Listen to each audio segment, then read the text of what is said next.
Kisah pertempuran antara Nyai Roro Kidul dan Sunan Kalijaga adalah salah satu cerita legenda yang berkembang di Jawa. Namun perlu dicatat bahwa kisah ini lebih bersifat mitos dan bagian dari tradisi lisan yang diwariskan secara turun-temurun. Latar belakang kisah, Nyai Roro Kidul, dikenal sebagai penguasa Laut Selatan, Samudera Hindia, merupakan sosok mitologis yang memiliki kekuatan magis luar biasa. Ia dianggap sebagai penjaga spiritual kerajaan Mataram dan sering disebut sebagai Ratu Gaib yang menjalin hubungan dengan Raja-Raja Jawa. Sunan Kalijaga, salah satu wali Songo, adalah tokoh penting dalam penyebaran agama Islam di Jawa.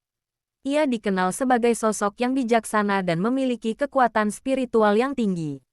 Kisah pertempuran, dalam cerita yang sering diceritakan secara turun-temurun, dikisahkan bahwa Nyai Roro Kidul merasa terganggu dengan upaya Sunan Kalijaga menyebarkan ajaran Islam, karena hal tersebut dianggap dapat merusak keseimbangan gaib di wilayah Laut Selatan.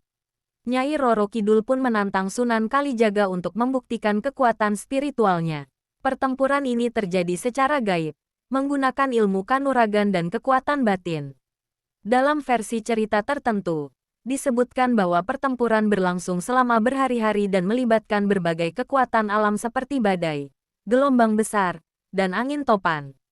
Namun, Sunan Kalijaga tetap tenang dan menggunakan doa-doa serta ayat-ayat suci Al-Quran untuk melawan kekuatan Nyai Roro Kidul.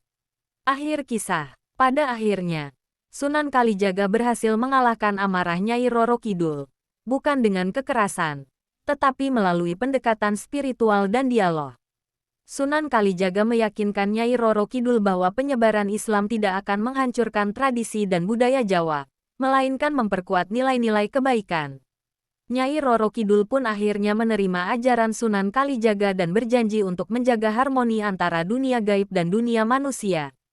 Makna filosofis, kisah ini mengandung pesan simbolis tentang harmoni antara kekuatan spiritual, tradisi, dan agama.